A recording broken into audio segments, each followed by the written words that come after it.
বিস্তারিত বর্ণনা বলবো ইনশাআল্লাহ। এক, কেউ যদি প্রবৃত্তির অনুসরণ করে হেদায়েত পায় না। দুই, কেউ যদি নেতা এবং বড় হুজুর, বড় আলেম, বড় মুফতি তাদের অন্ধ অনুসরণ করে তাহলে সে হেদায়েত পায় না। তিন, কেউ যদি পীর বুজুর্গদের অন্ধ অনুসরণ করে তাহলে সে হেদায়েত পায় না। চার, কেউ যদি অধিকাংশ লোকের অনুসরণ করে তাহলে সে হেদায়েত পায় না। পাঁচ, কেউ যদি বাপ দাদার অন্ধ অনুসরণ করে তাহলে সে হেদায়েত পায় না। ছয়, কেউ যদি তাগুতের অনুসরণ করে তাহলে সে হেদায়েত পায় না। কয়টা কারণ বললাম? একটু মনে রাখেন, আপনার জন্য কাজে লাগবে। আমি তো প্রতিদিন এখানে খুতবা দিতে আসবো না, মনে রাখেন, কাজে লাগবে আপনার জীবনে। এক নম্বর হলো কি, প্রবৃত্তির অনুসরণ করতে পারবেন না। এখন প্রবৃত্তিটা কি? প্রবৃত্তি মানে আমার মনে যা চায় আমি তাই করলাম। হ্যাঁ হ্যাঁ হ্যাঁ, দিচ্ছি দিচ্ছি। আমার মনে যা চায় আমি তাই করলাম, মনে যা চায়। মানে এইটা কি কোরআনে আছে না নাই, হাদিসে আছে না নাই, ইসলামকে অনুমোদন করে না না করে, এগুলোর কোনো বিবেচনা নাই। আমার যেটা ভালো লাগে ওটা করলাম, ভালো লাগে না করলাম না। এটা হলো প্রবৃত্তির অনুসরণ করা। কেউ যদি প্রবৃত্তির অনুসরণ করে এই ব্যক্তিকে আল্লাহ কখনো হেদায়েত দিবেন না। এবার দলিল নেন, সূরা সদ 26 নম্বর আয়াত করেন। আল্লাহ কি বলছেন? ওয়ালা তাত্তাবিউল হাওয়া ফায়ুদিল্লাকা আন সাবিলিল্লাহ। কখনো প্রবৃত্তির অনুসরণ করবা না, যদি করো তাহলে তোমাকে প্রবৃত্তির অনুসরণ হেদায়েত থেকে বিচ্যুত করে দিবে, আল্লাহর রাস্তা থেকে সরিয়ে দিবে। ইন্নাল্লাযীনা ইয়াদিল্লুনা আন সাবিলিল্লাহ, নিশ্চয়ই যারা আল্লাহর রাস্তা থেকে সরে যায় তাদের জন্য রয়েছে কঠিন শাস্তির ব্যবস্থা। এই আয়াত প্রমাণিত হয়, কেউ যদি প্রবৃত্তির অনুসরণ করে প্রবৃত্তি তাকে হেদায়েত দেয় না, হেদায়েত থেকে সরিয়ে দেয়, সরিয়ে দেয়। পরের আয়াত দেখেন, সূরা কসাস 50 নম্বর আয়াত। আল্লাহ বলছেন কি? ওমান আদাল্লু মিম্মান ইত্তাবা হাওয়াহু হুদাম মিন গায়রি হুদাম মিনাল্লাহ। ওর চাইতে পথভ্রষ্ট কে হতে পারে? যে লোকটা আল্লাহর পক্ষ থেকে হেদায়েত আসার পরেও, আল্লাহর পক্ষ থেকে হেদায়েত কি? কোরআনের আয়াত আসছে, হেদায়েত কি? হাদিস আসছে, কোরআনের আয়াতও পাইলো, হাদিসও পাইলো, তারপরে কয় কোরআনের আয়াত তো ঠিক আছে, হাদিস তো ঠিক আছে, ভালো লাগে না তাই করবো না। যারা আল্লাহর পক্ষ থেকে হেদায়েত আসার পরেও গ্রহণ করে না, আল্লাহ বলছেন তার চাইতে পথভ্রষ্ট আর কে হতে পারে? তার মানে লোকটা গোমরা হয়ে যাবে। এরপরে আরেকটা আয়াত দেখেন, সূরা জাসিয়া 23 নম্বর আয়াত। আল্লাহ বলছেন কি? আরো কঠিন কথা, তুমি কি ওই লোকটাকে দেখেছো? আরাআইতা মান ইত্তাখাযা ইলাহাহু হাওয়া। ওই লোকটাকে দেখেছো যেই লোকটা তার প্রবৃত্তিকে রব বানিয়ে নিয়েছে, আল্লাহ বানিয়ে নিয়েছে। প্রবৃত্তিকে আল্লাহ বানানো মানে কি? আল্লাহ কোরআনে বলেছে একরকম, সে কোরআনের কথা না মান্য মন মতো আমল করে, তাহলে আল্লাহর চাইতে সে মনটাকে বেশি অগ্রাধিকার দিল, তাহলে আল্লাহ বানানো হয়ে গেল। এই কাজটা যারা করে, আল্লাহ বলছেন ওয়া আদাল্লাহুল্লাহু আলা ইলমিন, আল্লাহ তার জ্ঞানের উপর মোহর মেরে দেন। ওয়া খাতামা আলা সামিহি ওয়া কলবিহি, আল্লাহ তার চোখের উপর মোহর মেরে দেন, অন্তরের উপর মোহর মেরে দেন। ওয়া জাআলা আলা বাসারিহি গিশাওয়াতান, এবং তার চোখের উপর পর্দা ফেলে দেন, আর তার দৃষ্টি শক্তি এবং শ্রবণ শক্তির উপর মোহর মেরে দেন। আল্লাহ বলছেন ফামাই ইয়াহদিল্লাহু মিন বাদিহি, আল্লাহ তাকে গোমরাহ করলেন, এরপরে তাকে হেদায়েত দিবে কেডা? আল্লাহ যদি কাউকে গোমরা করেন, হেদায়েত কেউ দিতে পারে? পারে না। তাহলে এই আয়াতে প্রমাণিত হয় একজন মুমিনের গুণ কখনো প্রবৃত্তির অনুসরণ করবে না, একজন মুসলিমের গুণ কখনো প্রবৃত্তির অনুসরণ করবে না। মুসলিম কি করবে? নিজের মন মতো আমল না করে আল্লাহ কোরআনে যেভাবে বলেছেন ওইভাবে আমল করবে, নবী সাল্লাল্লাহু আলাইহি ওয়াসাল্লাম হাদিসে যেভাবে বলেছেন ওইভাবে করবে, তার থেকে এক চুল বাড়াবেও না, এক চুল কমাবেও না। এটা হলো মুমিনের কাজ। এক নম্বর গেল। দুই নম্বর, নেতা এবং আকাবিরদের অন্ধ অনুসরণ করা। আমরা বাংলাদেশ গণতান্ত্রিক দেশ, এখানে বিভিন্ন সংগঠন আছে, করতে পারেন আপনি, আপনি একটা সংগঠন, একটা দিনী সংগঠন করেন, রাজনৈতিক সংগঠন করেন, আপনার পছন্দ হয় করেন, কিন্তু আমরা সংগঠন করতে গিয়ে সংগঠনের নেতার অন্ধ অনুসারী হয়ে পড়ি। নেতা যদি কোরআনের বিরুদ্ধে বলে তারপর মানি। যদি এরকম অন্ধ অনুসরণ করেন আপনি হেদায়েত পাবেন না। আমাদের সমাজের অনেকে আছেন যে মনে করেন সে একজন আলেমের কাছে পড়েছে, ওস্তাদের কাছে পড়েছে, বড় হুজুরের কাছে পড়েছে, এখন বড় হুজুর যা বলেছে কোরআনের বিরুদ্ধে বললেও সে মানে, হাদিসের বিরুদ্ধে বললেও মানে, মানে বড় হুজুর ছাড়া সে কিচ্ছু বোঝে না। এই বড় হুজুর মানার প্রবৃত্তি যার আছে সে হেদায়েত পাবে না। বড় হুজুরের কথা মানতে রাজি আছি, বড় হুজুরের কথা যদি কোরআনের সাথে মিলে তাহলে মানবো, বড় হুজুরের কথা মানতে রাজি আছি যদি তার কথাটা হাদিসের সাথে মিলে তাহলে মানবো, কোরআন হাদিসের সাথে যদি না মিলে তাহলে মানা যাবে না। আল্লাহ কি বলছেন? সূরা আহজাব খোলেন, 66, 67, 68 তিনটি আয়াত আল্লাহ তাআলা বলেন, ইয়াউমা তুকাল্লিবু ওজুহুহুম ফিন-নার, কিয়ামতের দিন তাদেরকে চেহারা উপরের দিক দিয়ে জাহান্নামে নিক্ষেপ করা হবে। জাহান্নামে নিক্ষিপ্ত হওয়ার সময় তারা আফসোস করে বলবে, ইয়া লাইতানা আতানাল্লাহ ওয়া আতানা রাসূলা, হায় আমাদের জন্য আফসোস, আমরা যদি আল্লাহর কথা, কোরআনের কথা মেনে নিতাম, আমরা যদি নবী সাল্লাল্লাহু আলাইহি ওয়াসাল্লামের হাদিসের কথা মেনে নিতাম, তাহলে আজকে এইভাবে অপমানিত হয়ে জাহান্নামে নিক্ষিপ্ত হওয়া লাগতো না। তখন তারা বলবে, রব্বানা ইন্নানা আতানা সাদাতানা ওয়া কুবারানা, আল্লাহ আমাদের দোষ কি? আমাদের কোনো দোষ নাই। আমাদের যে এলাকার বড় হুজুর আসলো, বড় হুজুর বলছে হাদিস মানা দরকার নাই, মানি নাই। বড় হুজুর বলছে কোরআনের আয়াত মানা দরকার নাই, মানি নাই। বড় হুজুরের কথা মানতে গিয়ে আমি কোরআনটা মানতে পারি নাই, বড় হুজুরের কথা মানতে গিয়ে আমি হাদিসটা মানতে পারি নাই। তারাই তো আমাদেরকে গোমরা করেছে, দোষ কি আমার? আল্লাহ রব্বানা আতিহিম দিফাইনি মিনাল আযাব, আল্লাহ আপনি আমার নেতাকে, আপনি আমার বড় হুজুরকে, তাকে ডাবল শাস্তি দিবেন, আমারে দিবেন সিঙ্গেল। এই আবেদন কার? যে লোকটা বড় হুজুরের অন্ধ অনুসারী ছিল তার। তখন আল্লাহ কি বলবেন শোনেন, আল্লাহ সূরা আরাফের 38 নম্বর আয়াতে জবাব দিয়েছেন, লিকুল্লি দিফু ওয়ালাকিন লা তা'লামুন, যে বড় হুজুর গোমরা করেছিল তাকেও ডাবল শাস্তি, যে গোমরা হয়েছিল তাকেও ডাবল শাস্তি। শাস্তির ক্ষেত্রে কাউকে কম করা হবে না। আজকে আমি আপনার এখানে খুতবা দিয়ে যাই, আমার একটা কথা যদি কোরআনের বিরুদ্ধে হয়, আপনি যদি মানেন, আপনি জাহান্নামে যাবেন, আমিও জাহান্নামে যাব, আপনিও যাবেন। আপনি যা শাস্তি পাবেন, আপনি পাবেন দ্বিগুণ, আমিও পাবো দ্বিগুণ। এখন আমি বলে গেছি কোরআনের বিরুদ্ধে, আপনি মনে করলেন বড় একটা হুজুর আসছে বলে গেছে কোরআনের বিরুদ্ধে হলে মানতে হবে, তাহলে আপনি কোরআনের চাইতে আমাকে বেশি অগ্রাধিকার দিলেন। হাদিস পাওয়ার পরেও যদি দেখেন আমার বক্তব্যটা হাদিসের বিরুদ্ধে, আপনি যদি হাদিসটা না মানেন, আমার কথা মানেন, তাহলে বুঝতে হবে আপনি একজন গোমরা অনুসারী, আপনি পরকালে কোনো দিন জান্নাতে যেতে পারবেন না। আপনাকে এই বিষয়ে ফিক্সড রাখতে হবে। আর যত বড় হুজুর বলুক, কোরআনের সাথে মিললে আমি মানতে রাজি আছি, হাদিসের সাথে মিললে আমি মানতে রাজি আছি। তাহলে আমরা এখান থেকে একটা শিক্ষা নিলাম যে কোন নেতা, কোন বড় হুজুর, কোন বড় মুফতি, কোন বড় মাওলানার কথা যদি কোরআন হাদিসের বিরুদ্ধে হয়, তার কথা মানা যাবে না। আর যদি কোরআন হাদিসের অনুযায়ী হয়, আমরা মানতে রাজি আছি তো ইনশাআল্লাহ। এটা হলো একজন মুমিনের 2 নম্বর কাজ। 3 নম্বর, পীর বুজুর্গদের অন্ধ অনুসারে। বাংলাদেশ, ভারত, পাকিস্তান পীরের অভাব নাই, মুরিদের অভাব নেই। আরে ভাই আপনি নিজে পীর হন, আপনার আমি মানা করি না, মুরিদ হন তা মানা করি না, কিন্তু আপনি যখন আপনার পীর সাহেবের এমন বানায় নেবেন, পীর কোনোদিন ভুল করতেই পারে না, পীর কোরআন হাদিসের বিরুদ্ধে কথা বলতেই পারে না, পীর যা বলেছেন কোরআনের বিরুদ্ধে গেলেও মানবো, আরে হাদিসের বিরুদ্ধে গেলেও মানবো, এরকম যদি অন্ধ অনুসরণ করেন, আপনি জেনে রাখেন আল্লাহ আপনাকে কোনোদিন সিরাতাল মুস্তাকিম দেখাবেন না। বলেন আল্লাহ তাআলা কি বলেছেন? সূরা আরাফ 3 নম্বর আয়াত আল্লাহ বলেছেন, ইত্তাবিউ মা উনজিলা ইলাইকুম মির রাব্বিকুম ওয়া লা তাত্তাবিউ মিন দুনিহি আউলিয়া। এই শোনো, তোমরা আল্লাহ যা নাজিল করেছেন তার কথা মেনে নাও। আল্লাহ নাজিল করেছেন কোরআন, কোরআনের কথা মানো। আল্লাহ নাজিল করেছেন কোরআনের ব্যাখ্যা হাদিস, হাদিস মেনে নাও। আর কোরআন হাদিস বাদ দিয়ে, আল্লাহ যা নাজিল করেছেন তা বাদ দিয়ে তোমরা তোমাদের ওলিয়া আউলিয়াদের অনুসরণ করো না। এ কথা কার? আমার। বলেন সূরা আরাফে 3 নম্বর আয়াত, এখনো তো আয়াত এভাবেই আছে। তাহলে আল্লাহ বলছেন যে পীর বুজুর্গ হোক আর আলেম ওলামা হোক আর যেই বলুক, সে যদি কোরআন হাদিসের বিরুদ্ধে বলে তার কথা মানা যাবে না, আর যদি কোরআন হাদিস অনুযায়ী বলে তাহলে মানা যাবে। কিন্তু আপনার প্রশ্ন থাকতে পারে, আলেম ওলামা কি কোরআন হাদিসের বিরুদ্ধে বলতে পারে? হ্যাঁ বলতে পারে, কি কয়? এটা আল্লাহ কোরআনে উল্লেখ করেছেন। সূরা তাওবা খোলেন 34 নম্বর আয়াত আল্লাহ বলছেন, ইয়া আইয়ুহাল্লাযীনা আমানু, হে মুমিনগণ, ইন্না কাসীরাম মিনাল আহবারি ওয়ার রুহবানি লা ইয়াকুলুনা আমওয়ালান নাস বিল বাতিল ওয়া ইয়াসুদ্দুনা আন সাবিলিল্লাহ। তোমরা জেনে রাখো, হে মুমিনগণ জেনে রাখো, এই পৃথিবীর অধিকাংশ আলেম ওলামা, মুফতি, মাওলানা, পীর বুজুর্গ, পাত্রী, ঠাকুর যারা আছে, তারা আল্লাহ তাআলার মানে জনগণের সম্পদ অন্যায়ভাবে বক্ষণ করে। আর এই লোকেরাই, মানে এই আলেম ওলামাই, এই পীর বুজুর্গরাই আবার জনগণকে আল্লাহর রাস্তা থেকে ফিরিয়ে রাখে। কিভাবে ফিরিয়ে রাখে? আপনি রমজান মাসে আপনার আমার কাছে আসছেন, আসার পরে বলবেন যে আমি 1 খতম কোরআন খতম দিব, আপনারা 500 টাকা দিয়ে গেলাম, আমার বাবার কবরে বক্সায় দিয়ে। আমি পকেটে টাকাটা রেখে দিলাম, আচ্ছা ঠিক আছে। কিন্তু আমি তো আপনার এই কথা বলে দিতে পারতাম, ভাই রমজান মাস আসছে, আপনি আপনার নিজের কোরআন তেলাওয়াত করবেন, কোরআন তেলাওয়াত করার পরে আপনি নিজের বাবার জন্য দোয়া করবেন। আমাকে বলে গেছেন না? হ্যাঁ আমি অবশ্যই দোয়া করব, কিন্তু আমি কোরআন তেলাওয়াত করলে আপনার বাবার কোনো উপকার হবে না, বরং আপনি আমার কাছে দোয়া চাইতে এসেছেন, আমি তার জন্য দোয়া করে দিব।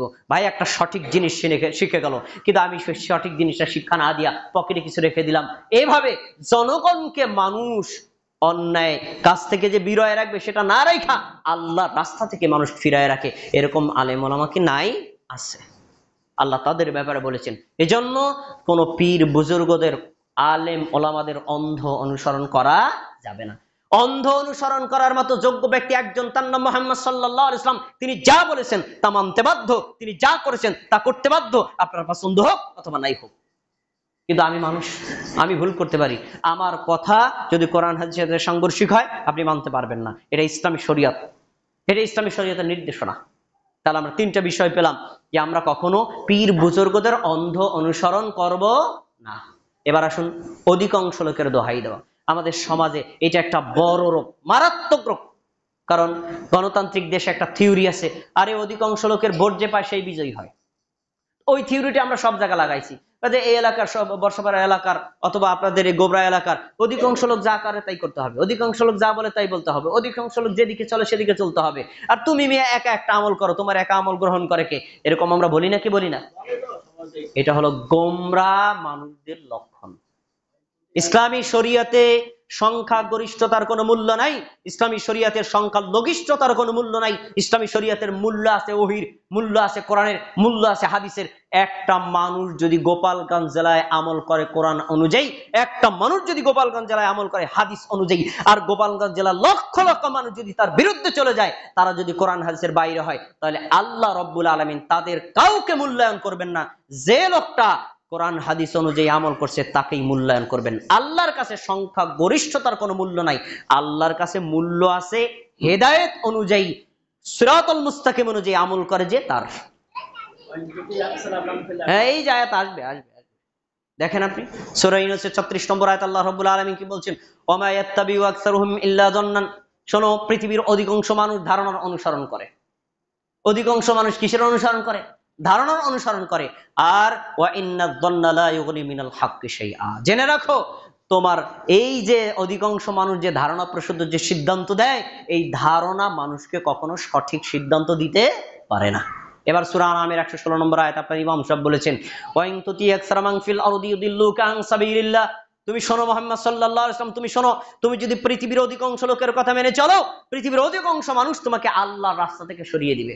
কারণ পৃথিবীর অধিকাংশ মানুষ আল্লাহর রাস্তায় চলে না, সিরাতুল মুস্তাকিমে চলে না, ঈমানের উপর চলে না, ইসলামের উপর চলে না, হেদায়েতের উপর চলে না। পৃথিবীর অধিকাংশ মানুষ গোমরা পথে চলে। এখন তুমি যদি অধিকাংশ লোক যা করে তাই করো, অধিকাংশ লোক যা বলে তাই মানো, অধিকাংশ লোকের মত অনুযায়ী চলো, তাহলে তুমি মনে রাখো তুমি আল্লাহর রাস্তা থেকে সরে যাবা। দুইটা কারণ উল্লেখ করছেন, কারণ পৃথিবীর অধিকাংশ মানুষের দুইটা থিওরি। এক, তারা আন্দাজে কথা বলে।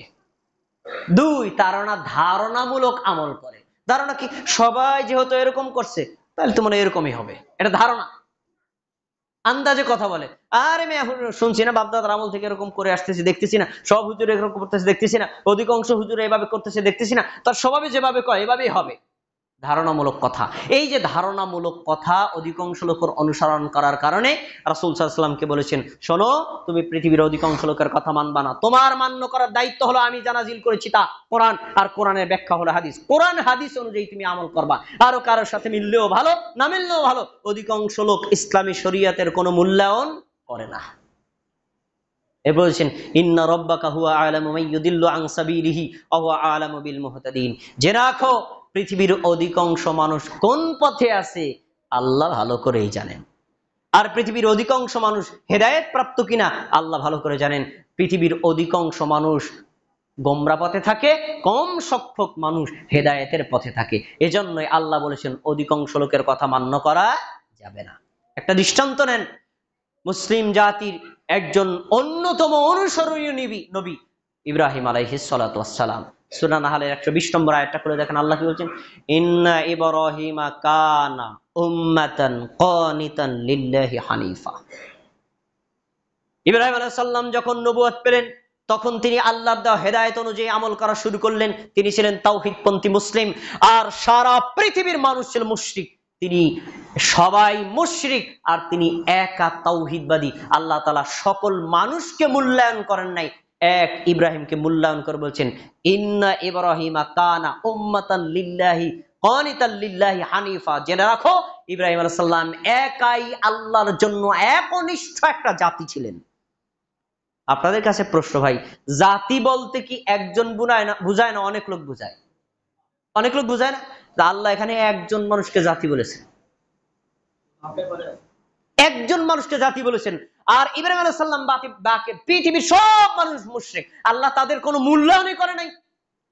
তাহলে আল্লাহর কাছে সংখ্যা গরিষ্ঠতার কোনো মূল্য আছে? নাই। এজন্য আপনি যদি হকের উপর থাকেন, সুন্নাহর উপর থাকেন, তাওহীদের উপর থাকেন, ইসলামের উপর থাকেন, ঈমানের উপর থাকেন, আরে আপনি যদি একাই থাকেন, আপনি একা নিজেই একটা জাতি। এজন্য হক থেকে কখনো বিচ্যুত হওয়া যাবে না। আরেকটা দলিল আপনাদের সবার মুখস্থ আছে, শুনছেন আপনারা একাধিকবার, সুনান তিরমিজি 2641 নম্বর হাদিস। রাসূলুল্লাহ সাল্লাল্লাহু আলাইহি ওয়াসাল্লামের সাহাবী আব্দুল্লাহ ইবনে আমর রাদিয়াল্লাহু তাআলা আনহু বলেন, নবী সাল্লাল্লাহু আলাইহি ওয়াসাল্লাম বলেছেন, ইহুদি জাতি তারা তাদের ধর্ম নিয়ে ৭১ দলে বিভক্ত হয়েছিল, খ্রিস্টান জাতি তারা তাদের ধর্ম নিয়ে ৭২ দলে বিভক্ত হয়েছিল, অচিরেই আমার উম্মত ৭৩ দলে বিভক্ত হবে। শুনেছেন হাদিস? শুনেছেন? আচ্ছা, এমন কি বলছেন? কুল্লুহুম ফিন্নার, এই ৭৩ দলের মধ্যে সব দল যাবে জাহান্নামে, ইল্লা মিল্লাতান ওয়াহিদান, একটা দল ব্যতীত। তাহলে জান্নাতি দল কয়টা সবাই বলেন? জাহান্নামী দল কয়টা? ৭২টা। তাহলে এখন জাহান্নামীদের সংখ্যা বেশি না জান্নাতীদের সংখ্যা বেশি? আজকে আপনি এখান থেকে সিদ্ধান্ত নেবেন, আজকে এই জুমার খুতবা থেকে সিদ্ধান্ত নেবেন। আপনারা বলেন না সবাই যা করে তাই করবেন, সবাই যা বলে তাই বলবেন, সবাই যা যেভাবে করে তাই করবেন, তাই বলেন না? দেখেন সংখ্যাগরিষ্ঠ লোক জাহান্নামী, ৭৩ জন লোকের মধ্যে ৭২ জন লোক জাহান্নামী, একজন লোক জান্নাতি। তাহলে জান্নাতীদের সংখ্যা কম না বেশি? কম। হেদায়েত প্রাপ্ত লোকের সংখ্যা কম থাকে, ঈমান ইসলামের উপর আনা লোক কম থাকে। বুখারীর আরেকটা হাদিস দেখেন, রাসূলুল্লাহ সাল্লাল্লাহু আলাইহি ওয়াসাল্লাম বলেছেন, শোনো, ১,০০০-এর মধ্যে ৯৯৯ জন লোক যাবে জাহান্নামে। ১,০০০-এর মধ্যে কয়জন যাবে জাহান্নামে? ৯৯৯ জন। তাহলে এই ৯৯৯ জন বাদ দিলে থাকে কয়জন? একজন কোথায় যাবে? তা জান্নাতীর সংখ্যা বেশি না জাহান্নামীর সংখ্যা বেশি? তো আপনি যদি বলেন সবাই যা করে তাই করবেন, সবাই যা চলে তাই চলবেন, অধিকাংশ লোক যা করে তাই করবেন, অধিকাংশ লোকের দিকে আপনি আমল করবেন, তাহলে ধরে নেবেন আপনি জাহান্নামীদের তালিকায় আছেন। কখনো এ কথা বলা যাবে না। মুমিন মুসলমান কখনো সংখ্যাগরিষ্ঠতার দলিল দিবে না, সবাই যা করে তাই করবো কেন? আরে সবাই যা করে তা করবো, কোরআনে যা আছে তাই করবো, হাদিসে যা আছে তাই করবো, কেউ করলেও করবো না করলেও করবো, এটা মুমিনের কাজ। এইটাই হলো মুমিনের কাজ। যদি আপনি এই সিদ্ধান্তে আসতে না পারেন, যে আপনি অধিকাংশ লোকের থেকে বেরিয়ে আসতে না পারেন, আপনি কিন্তু হেদায়েত পাবেন না। এবার আপনার আমি বাস্তব উদাহরণ দিই। আপনারা যে দোহাই দেন অধিকাংশ লোক যা করে তাই করবেন, অধিকাংশ লোক যা বলে তাই বলবেন, কিন্তু বাস্তব জীবনে আমরা অধিকাংশ লোক যা করে তাই কি করি? না, করি না। দেখেন পৃথিবীতে বর্তমানে লোক সংখ্যা ৭০০ কোটির চাইতে বেশি। আমি ৭০০ কোটি ধরলাম, এই ৭০০ কোটির মধ্যে ২০০ কোটি মুসলমান আর ৫০০ কোটি কি অমুসলমান। এখন আপনি যদি বলেন সবাই যা করে তাই করবেন, তাহলে সবাই যা করে থাকবেন কি ৫০০ কোটি লোক মুসলমান, তাহলে আপনার ইসলাম ধর্ম ত্যাগ করে অমুসলিম হয়ে যেতে হবে আপনার থিওরি অনুযায়ী। আপনি যদি বলেন অধিকাংশ লোক যা করে তাই করবেন, তাহলে তো আপনার ইসলাম ধর্ম ত্যাগ করতে হবে। এবার আরো যান, এই সমাজের মানুষগুলোর মধ্যে আপনি যদি দেখেন ১০০ জন লোক তাকে দাঁড় করে জিজ্ঞেস করবে আপনি মুসলমান? হ্যাঁ। আপনি কি আজকে ৫ ওয়াক্ত নামাজ পড়ছেন? হ্যাঁ বলবে শতকরা ১০০ জনের মধ্যে সর্বোচ্চ ২০ জন, বাংলাদেশের কথা বলছি, আর ৮০ জন বলবে না। এখন আপনি যদি বলেন অধিকাংশ লোক যা করে তাই করবে, তাহলে আজকে আপনি বেনামাজি হয়ে যাবেন, আজকে নামাজ ছেড়ে দেওয়া লাগবে। কারণ ৮০ জন লোক নামাজ পড়ে না আর ২০ জন লোক নামাজ পড়ে। আপনি যদি বলেন অধিকাংশ লোক যা করে তাই করবেন, তাহলে নামাজ ছেড়ে দেওয়া লাগবে। তাহলে কি আমরা নামাজ ছেড়ে দিব? না। এবার আরো আসেন, ওই যে ২০ জন লোক নামাজ পড়ে, এইরকম ১০০ জন লোককে একত্র করে তাদের নামাজকে পরীক্ষা করেন, দেখি তো কোরআন সুন্নাহ অনুযায়ী হয় কিনা। তার জীবনটাকে পরীক্ষা করেন, দেখি তো তার কোরআন সুন্নাহ অনুযায়ী সে জীবনযাপন করে কিনা। ১০০ জনের মধ্যে ৯৯ জন লোককে দেখা যাবে সুন্নাহ অনুযায়ী আমল করে না। এখন আপনি কি করবেন? এখন আপনি মনে করবেন ৯৯ লোক যেহেতু সুন্নাহ অনুযায়ী আমল করে না, তা আমারও সুন্নাহ অনুযায়ী আমল করা লাগবে না, একই থিওরি না। তখন আপনার কি করতে হবে? আর ১০০ জনের মধ্যে একজন যদি সুন্নাহ অনুযায়ী হয় সেই জন্য আমি থাকবো, আর যদি সুন্নাহর বিরোধী হয় আমি তার মধ্যে থাকবো না। এজন্য একজন মুমিনের থিওরি, একজন মুসলিমের থিওরি থাকবে অধিকাংশ লোক যা বলে তা বলবে না, অধিকাংশ লোক যা করে তা করবে না, কোরআন হাদিসে যা আছে তাই করবে। আমরা করতে রাজি আছি তো ইনশাআল্লাহ। এবার একটা রোগের কথা বলবো, ভয়ঙ্কর রোগ। এই রোগের মধ্যে আমিও আছি, আমার বাপ দাদাও আছে, এই রোগের মধ্যে আপনি আছেন, আপনার বাপ দাদাও আছে, আপনার এলাকার লোকজন আছে। সেটা কি? বাপ দাদার অন্ধ অনুসরণ করা। ভাই, এই যে আমি আপনাদের সামনে খুতবা দিচ্ছি, আমি যে বাংলা ভাষায় কথা বলছি, বলেন তো আমি বাংলা ভাষা কি আমার মায়ের থেকে শিখি নাই? আমার বাবার থেকে শিখি নাই?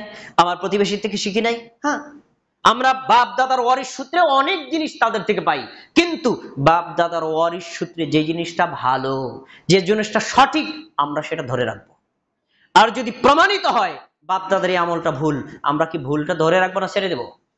ছেড়ে দেওয়া মুমিনের কাজ। আর ওই বাপ দাদার ভুলটাকে আঁকড়িয়ে রাখা কাফের মুশরিকদের কাজ। বড় দুঃখের বিষয়, বর্তমান সমাজের অনেক মুমিন মুসলিমদের মধ্যে এই রোগ আছে, তারা বাপ দাদার পূজা ছাড়তে পারে না। দেখেন কয়েকটা দলিল আপনাকে শোনেন। সূরা বাকারা 170 নম্বর আয়াত খুলে দেখেন, আল্লাহ কি বলছে? ওয়াইদা কিলা লাহুম ইত্তাবিউ মা আনজালাল্লাহ, যখনই তাদেরকে বলা হতো আল্লাহ যা নাজিল করেছেন তোমরা তার অনুসরণ করো। কাফের মুশরিক, মক্কার কাফের মুশরিকদেরকে যখন বলা হতো এই শোনো আল্লাহ কোরআনের আয়াত নাজিল করেছেন, সে অনুযায়ী আমল করো, যখন এই কথা বলা হতো ক্বালু বাল নাত্তাবিউ মা আলফাইনা আলাইহি আবানা, তারা বলতো আল্লাহ যা নাজিল করেছেন আমরা তা মানব না, বরং আমাদের বাপ দাদা পূর্বপুরুষ 14 গোষ্ঠীরে যা করতে দেখছি তাই করব। তাহলে বাপ দাদার অন্ধ অনুসরণ করা কি মুমিনের কাজ না কাফের মুশরিকদের কাজ? এবার আল্লাহ তাদের প্রশ্ন করছেন আমাদের নবীর মাধ্যমে, তুমি এদেরকে প্রশ্ন করো, যারা বলে বাপ দাদা যা করে তাই করবে, তাদেরকে প্রশ্ন করো। প্রশ্ন কি? আওয়ালাউ কানা আবাউহুম লা ইয়াকিলুনা শাইআও ওয়া লা ইয়াহতাদুন, আরে তাদের বাপ দাদারা যদি জ্ঞানী নাও হয়, কোরআন হাদিস নাও বোঝে, সঠিক পথে নাও থাকে, সুন্নাতের পথে নাও থাকে, তাওহীদের পথে নাও থাকে, তারপরেও কি তারা বাপ দাদার অনুসরণ করবে? তারা বাপ দাদারা যদি জ্ঞানী না হয়, দ্বীন ইসলাম না বোঝে, ঈমান ইসলাম না বোঝে, এর পরেও কি তারা তাদের বাপ দাদার অন্ধ অনুসরণ করবে? উত্তর হবে কি? আরে বাপ দাদা যদি জ্ঞানী না হয়, কোরআন সুন্নাহ না বোঝে, তাওহীদের উপর না থাকে, সুন্নাহর উপর না থাকে, তাহলে ওই বাপ দাদার অনুসরণ করা যাবে না। ওয়ালা ইয়াহতাদুন, তারা যদি হেদায়েতের পথে না থাকে তাহলে তাদের অনুসরণ করা যাবে না। পরে আরেকটা আয়াত দেখেন, সূরা লোকমান 21 নম্বর আয়াত। এই বাপ দাদার পূজা সম্পর্কে কোরআনের অনেকগুলো আয়াত আছে, আর এইটার উপর খুতবা দিলে 1 ঘন্টা চলে যাবে। দেখেন পরের আয়াত, সূরা লোকমানের 21 নম্বর আয়াতে কি বলছেন?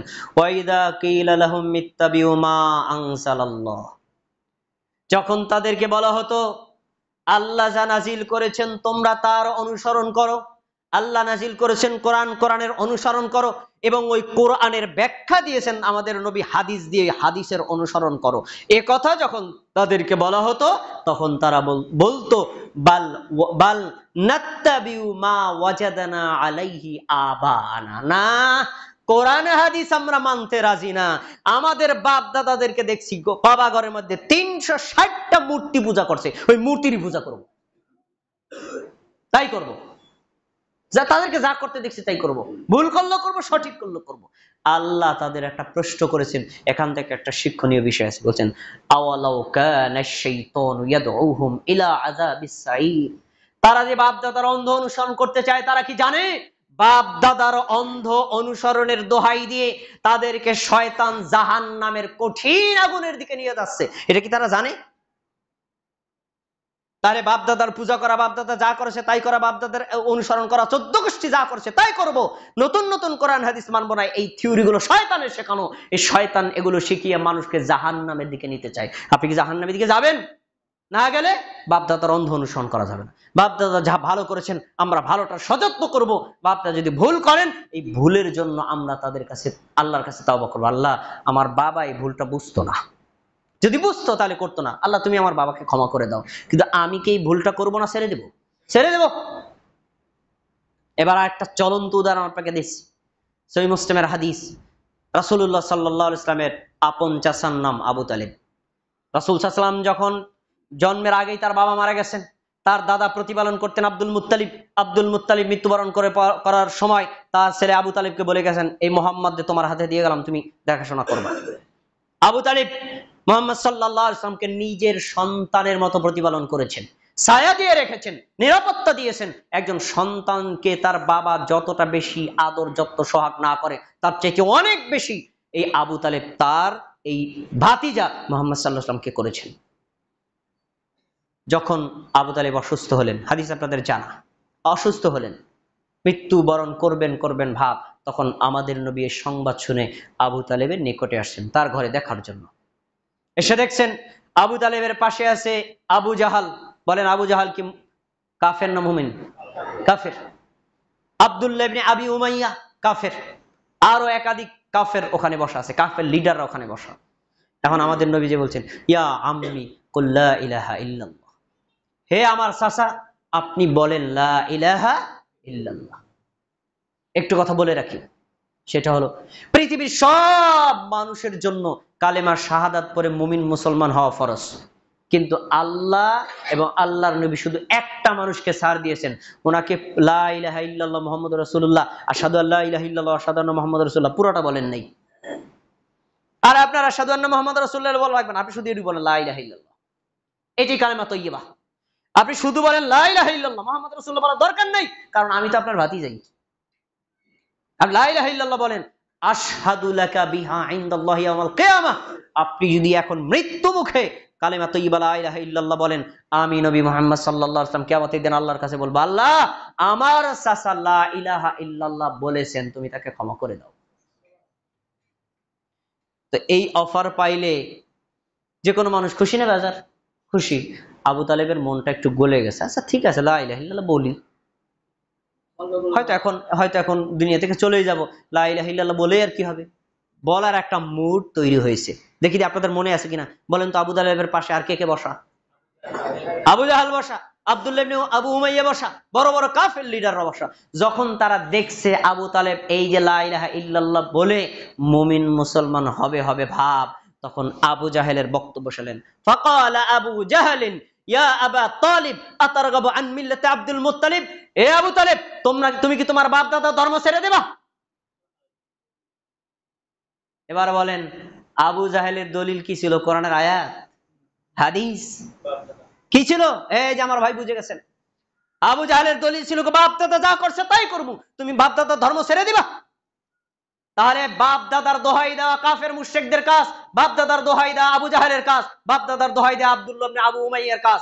আর মুমিন মুসলমানের কাজ হলো বাপ দাদা যা করেছে তা করব না, কোরআন হাদিসে যা আছে তাই করব। যদি আপনি এই সিদ্ধান্ত নিতে না পারেন যে বাপ দাদা যা করেছে তা করব না, বরং আল্লাহ কোরআনে যা বলেছেন তাই মানব, নবী মুহাম্মদ সাল্লাল্লাহু আলাইহি ওয়াসাল্লাম হাদিসে যা বলেছেন তাই মানব, এই সিদ্ধান্ত যদি নিতে না পারেন আপনি হেদায়েত পাবেন না। যেমনটি হেদায়েত পায় নাই আবু জাহেল, যেমনটি পায় নাই আবু তালেব। তাহলে আমরা বলেন তো এখন কি সব সময় বাপ দাদার দোহাই দিব? সব মানুষকে বলবেন বাপ দাদা কোনো দলিল না, দলিল কোরআন হাদিস। যেটা কোরআন হাদিসের সাথে আমার বাপ দাদার আমল মিলে যাবে আমরা সেটা করব, আর যেটা মিলবে না আমরা সেটা করব না। যদি আমরা এই থিওরিতে আগাতে পারি, হেদায়েত দেওয়ার মালিক কে? আল্লাহ তাআলা। 6 নম্বর কারণটা বলছি, তাগুতের অনুসরণ করা। আমরা অনেকেই বুঝি না তাগুত কাকে বলে। তাগুত এটা আরবি শব্দ, বহুবচনে তাওয়াগীত। তাগুত অর্থ হলো সীমা লঙ্ঘনকারী, আল্লাহ বিদ্রোহী, আল্লাহ বিরোধী। তাগুতের আরেকটা অর্থ হলো শয়তান। তাগুত মানে হলো আল্লাহ রাব্বুল আলামিন কোরআন মাজিদে যা বলেছেন তা মানা আমার জন্য দায়িত্ব। আমি যদি কোরআন মাজিদের কথা না মেনে আমি যদি অন্য কোনো ব্যক্তি বস্তু অথবা অন্য কোনো থিওরির কথা মানি, তাহলে আমি আল্লাহর কোরআনকে অগ্রাধিকার না দিয়ে তাকে দিয়ে দিলাম। তার মানে আল্লাহর চাইতে তাকে অগ্রাধিকার দিয়ে তার ইবাদত করছি। আল্লাহর কথা মানা এটা হলো আল্লাহর ইবাদত, কোরআনের কথা মানা হলো আল্লাহর ইবাদত, রাসূলের হাদিস অনুযায়ী আমল করা এটা হলো আল্লাহর নবী সাল্লাল্লাহু আলাইহি ওয়াসাল্লামের শিখানোর ইবাদত। আমি এইটা না করে যদি অন্যটা করি, তাহলে আমি আল্লাহর জায়গায় আরেকটা আল্লাহ বানিয়ে নিলাম, এটা হলো তাগুত। তাগুতের অনুসারী আমাদের সমাজের অনেকে আছে, অনেকে আছে। এজন্য আল্লাহ তাআলা কি বলছেন? ওয়ালাকাদ বা'আসনা ফি কুল্লি উম্মাতির রাসূলা আন ই'বুদুল্লাহ। আমি প্রত্যেক যুগে নবী রাসূল পাঠাইছি, যে জাতির কাছে যে যুগে যে নবী রাসূলকে পাঠাইছি সবাইরে বলছি তোমাদের দুইটা কাজ। এক, আন ই'বুদুল্লাহ, তোমরা এক আল্লাহর ইবাদত করবা। আল্লাহ ছাড়া কোনো পীর বুজুর্গ আলেম ওলামা মুফতি মাওলানা কবর মাজার ইত্যাদির কোনো পূজা করা যাবে না। এক আল্লাহর ইবাদত করবে, তোমাদের কাজ। আর ওয়াজতানিবুত তাগুতা, যারা আল্লাহ বিরোধী, কোরআন বিরোধী, হাদিস বিরোধী, ঈমান বিরোধী, ইসলাম বিরোধী, তোমরা তাদেরকে বর্জন করবা।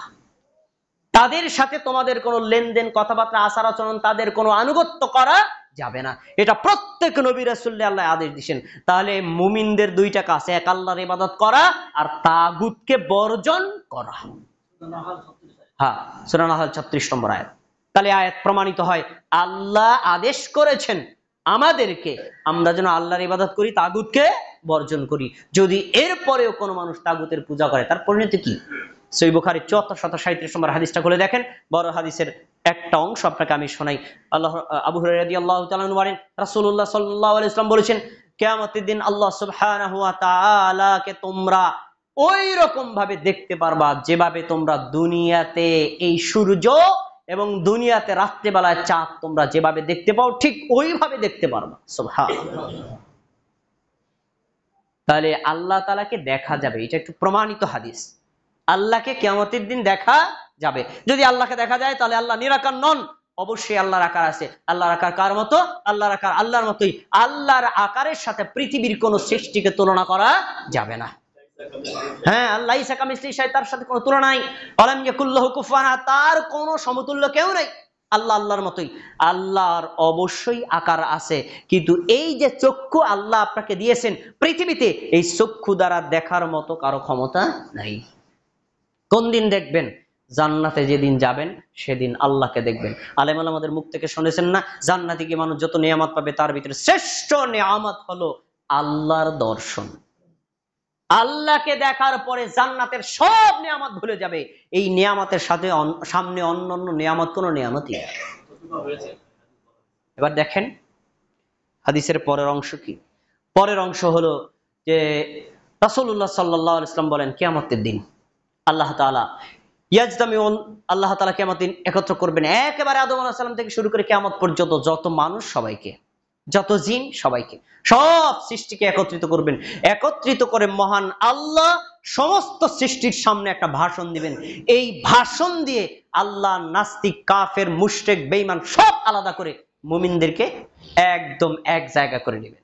কিভাবে করবেন?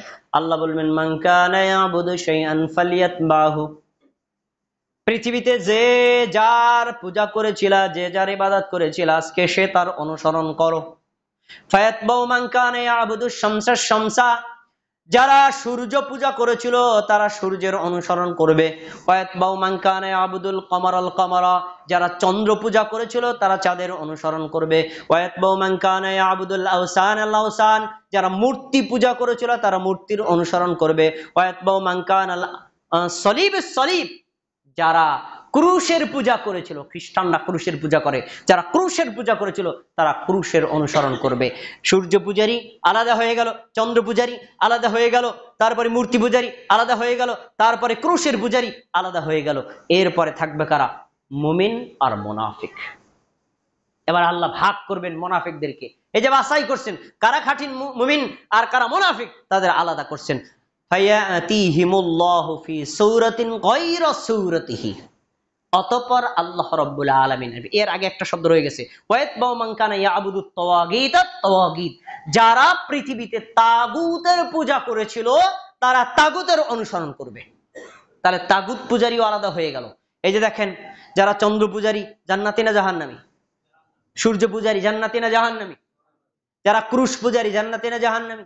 যারা মূর্তি পূজারী জান্নাতি না জাহান্নামী? যারা তাগুত পূজারী জান্নাতি না জাহান্নামী? 5 দল জাহান্নামী আলাদা হয়ে গেল। কিয়ামতের দিন আল্লাহর বিচার কিন্তু আলাদা হয়ে গেল। এরপরে থাকবে কারা? মুমিন আর মুনাফিক। মুনাফিকরা তো বলে আমরা মুমিন, এখন কিভাবে ভাগ করবেন? আল্লাহ ভাগ করার একটা কৌশল বানিয়েছেন। ফায়াতিহিমুল্লাহু ফি সূরাতিন গায়রা সূরাতিহি, অতঃপর আল্লাহ তার নিজের আকৃতির বাইরে একটা নকল রূপ ধারণ করে এসে বলবেন, আনা রাব্বুকুম, আমি তোদের রব। এই মুনাফিকরা সেদিন নকল আল্লাহকে আল্লাহ বলে মেনে নিবে। এই মুনাফিকরা কোথায় যাবে? জান্নাতে না জাহান্নামে? 6 দল ভাগ হয়ে গেল।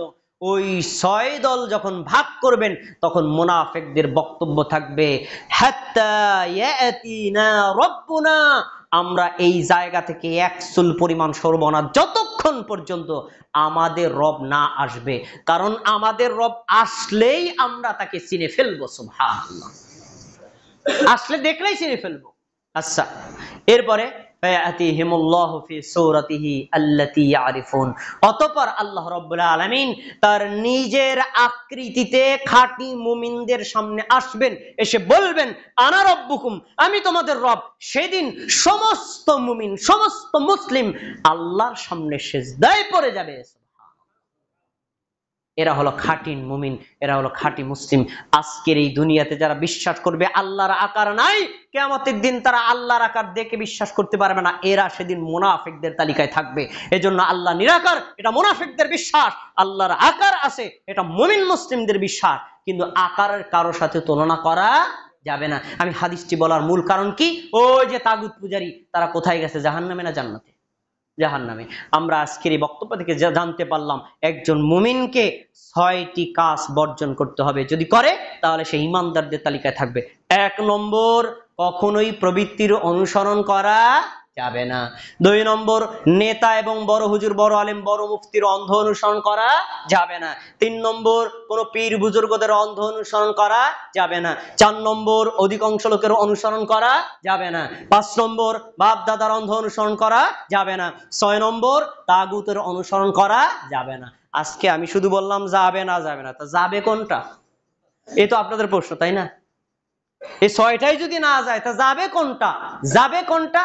কোরআনের অনেকগুলো আয়াত আছে, একটা আয়াত শুনে আমার বক্তব্য শেষ করছি। সূরা মুহাম্মদ 33 নম্বর আয়াত, আল্লাহ বলছেন ইয়া আইয়ুহাল্লাযীনা আমানু, হে মুমিনগণ, আতিউল্লাহ, তোমরা আল্লাহর কথা আনুগত্য করো, ওয়া আতিউর রাসূলা, রাসূলের আনুগত্য করো, ওয়ালা তুবতিলু আমালাকুম, তোমাদের আমলগুলো বাতিল করে দিও না। এখানে আল্লাহ 2টা কথা বলেছেন, আল্লাহর কথা মানতে আর রাসূলের কথা মানতে। আল্লাহর কথা মানবেন কিভাবে? কোরআনের কথা মানলে আল্লাহর কথা মানা হয়। রাসূলের কথা মানবেন কিভাবে? সহিহ হাদিস মানলে রাসূলের কথা মান্য করা হয়। একজন মুমিনের জন্য মানার মাত্র 2টা জিনিস, কোরআন আর সহিহ হাদিস। মনে থাকবে তো? কোরআন মানবো, হাদিস মানবো। এই কোরআন এবং হাদিস অনুযায়ী যদি আপনার ইমাম সাহেব বলে তাহলে ইমামের কথা মানবো, যদি কোরআন হাদিস অনুযায়ী না বলে উনি কেন মক্কা মদিনার ইমামের কথাও মানবো। এটাই হলো হিদায়াতের রাস্তা।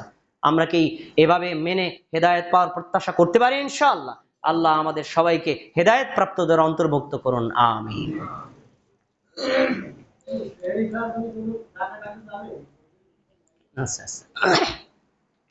إن الحمد لله نحمده ونستعينه ونستغفره ونؤمن به ونتوكل عليه ونعوذ بالله من شرور أنفسنا من يهد الله فلا مضل له ومن يضلله فلا هادي له وأشهد أن لا إله إلا الله وأشهد أن محمدا عبده ورسوله. فيا أيها المسلمون، قال الله تبارك وتعالى في القرآن المجيد: أعوذ بالله من الشيطان الرجيم، بسم الله الرحمن الرحيم. إن الله وملائكته يصلون على النبي يا أيها الذين آمنوا صلوا عليه وسلموا تسليما.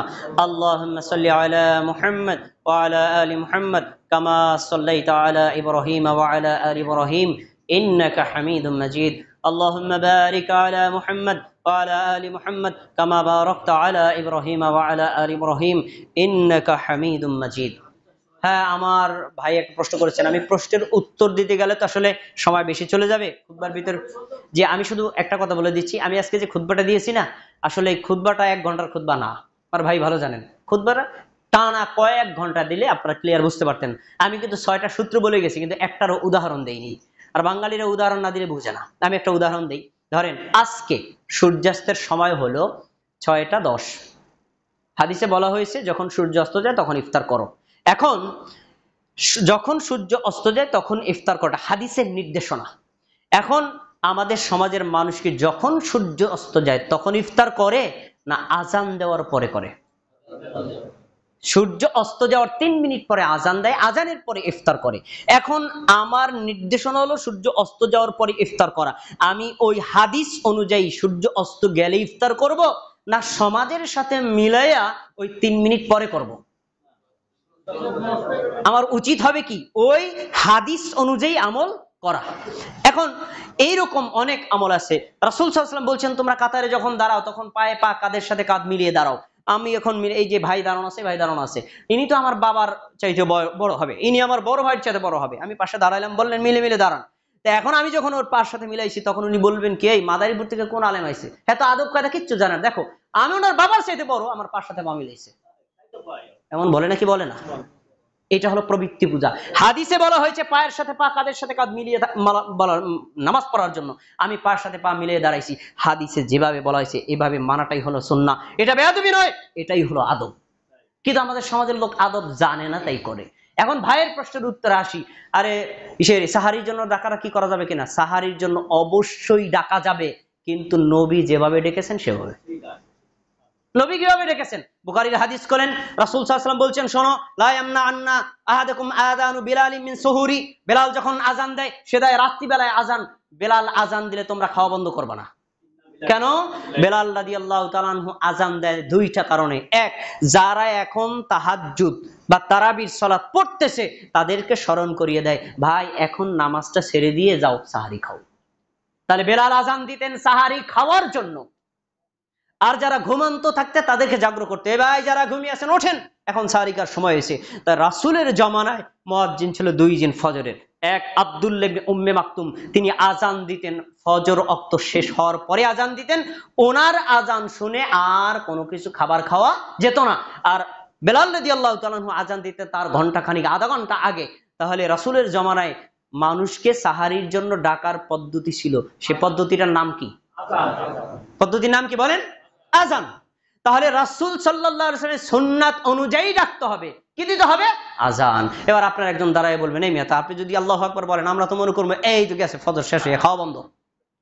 ইসলাম এর উত্তর দিয়ে দিয়েছে, এর উত্তর দিছে, যদি সাহারির জন্য আজান দেয় সেখানে আস-সালাতু খায়রুম মিনান নাওম থাকবে না, যদি ফজরের আজান দেয় ওখানে আস-সালাতু খায়রুম মিনান নাওম থাকবে। এই তো পার্থক্য। এখন আমরা কি করছি? ওই সুন্নাতি আমলের জায়গাতে বেদাত চালু করে দিয়েছি। সাইরেন বাজানো, ভাই তাড়াতাড়ি ঘুম থেকে ওঠেন, এরকম আমি ডাকি উমুকে ডাকে, ডাকতে ডাকতে মানুষ যারা তাহাজ্জুদের নামাজ পড়ে নামাজেও ডিস্টার্ব হয়। এমন হয় নাকি হয় না? কোরআন তেলাওয়াত সারে গজল গায়, এমন করতে করতে এমন একটা বিধিখিস্তি পরিস্থিতি যে এক সুন্নাতের স্থানে হাজারো বেদাত বসেছে। আমাদের উচিত হবে এই বেদাত গুলোকে কবর দিয়ে সুন্নাত অনুযায়ী সাহারির জন্য আজান দেওয়া। আপনাদের মসজিদে দেয় নাকি?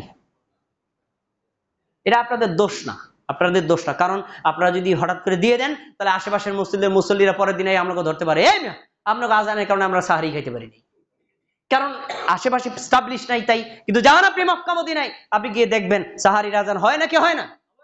হয়। অতএব এই সুন্নাহ অনুযায়ী করতে হবে, অন্য কোন পদ্ধতিতে ডাকাডাকি করা যাবে না। সর্বশেষ একজন হানাফি আলেমের বক্তব্য বলে দিচ্ছি। এই রিসেন্টলি শায়েখ আহমদুল্লাহ, একজন হানাফি আলেম, উনি ওনার ফেসবুকে স্ট্যাটাসে উল্লেখ করেছেন, বর্তমানে যে ডাকাডাকির পদ্ধতি চলতেছে এগুলো আসলে অতিরঞ্জিত ছাড়া আর কিছু না। কারণ প্রত্যেক বাড়িতে একটা না একাধিক স্মার্টফোন থাকে, অ্যালার্ম দেওয়ার সুযোগ আছে না নাই? তো তুমি এরপর আবার মাইকে ডাকাডাকি করা লাগে নাকি? অ্যালার্ম দিয়ে রাখবেন, ব্যাস উঠে যাবেন। আল্লাহ রাব্বুল আলামিন আমাদের সবাইকে সুন্নাহ মোতাবেক আমল করার তৌফিক দান করুন, আমিন। আল্লাহ আপনি এই মসজিদটাকে কবুল করে নেন, মসজিদের মুসল্লিদেরকে কবুল করে নেন। আমরা যারা খুতবা দিলাম, খুতবা শুনলাম এবং নামাজ আদায় করবো, আমাদের ইবাদতগুলোকে কবুল করে নেন। আল্লাহ আপনি আমাদের এলাকাবাসীদেরকে কবুল করে নেন। যারা আমরা কবরবাসী রয়েছি, আমাদের আত্মীয় স্বজন, তাদের সকলের কবরে আযাব মাফ করে দেন। আমরা যারা অসুস্থ রয়েছি, আল্লাহ আমাদের সবাইকে সুস্থতা দান করেন। আমাদের পরিবার আত্মীয় স্বজন যারা অসুস্থ, আল্লাহ তাদেরকে সুস্থতা দান করেন। আমাদের আত্মীয় স্বজন যারা কবরবাসী রয়েছে তাদের সবাইকে জান্নাতুল ফেরদাউস দান করেন। রব্বুল আলামিন আপনি আমাদের সবাইকে সুন্নাত অনুযায়ী আমল করার তৌফিক দান করেন, তাওহীদের উপর অটল অবিচল থাকার তৌফিক দান করেন, শিরক ও বিদআত বর্জন করার তৌফিক দান করেন। প্রিয় ভাইরা, আমার পরিচয়টা দিয়ে দিচ্ছি, না তো আপনাদের মনে প্রশ্ন থেকে যাবে। আমার নাম শহীদুল ইসলাম শহীদ, আমার বাড়ি মাদারীপুর সদর, চরণ আসলাম ফাজিল মাদ্রাসার আরবি প্রভাষক। আপনাদের এখানে ইমাম ছিলেন শাহরুল মাদানী, তার সাথে আমার পরিচয়, তার মাধ্যমে এখানে এসেছি। ইনশাআল্লাহ আবার যদি কখনো সুযোগ হয় আবার আসবো। আল্লাহ রাব্বুল আলামিন আপনাদের সবাইকে সুস্থ রাখুন, আমিন। ইন্নাল্লাহা ইয়া'মুরু বিল আদলি ওয়াল ইহসান ওয়া ইতাইযিল কুরবা ওয়া ইয়ানহা আনিল ফাহশাই ওয়াল মুনকারি ওয়াল বাগি ইয়া'iদুকুম লাআল্লাকুম তাযাক্কারুন ফাযকুরুনি আযকুরকুম ওয়াশকুরুলি ওয়া লা তাকফুরুন। ভাই কিছু বলছেন? মাদারীপুর।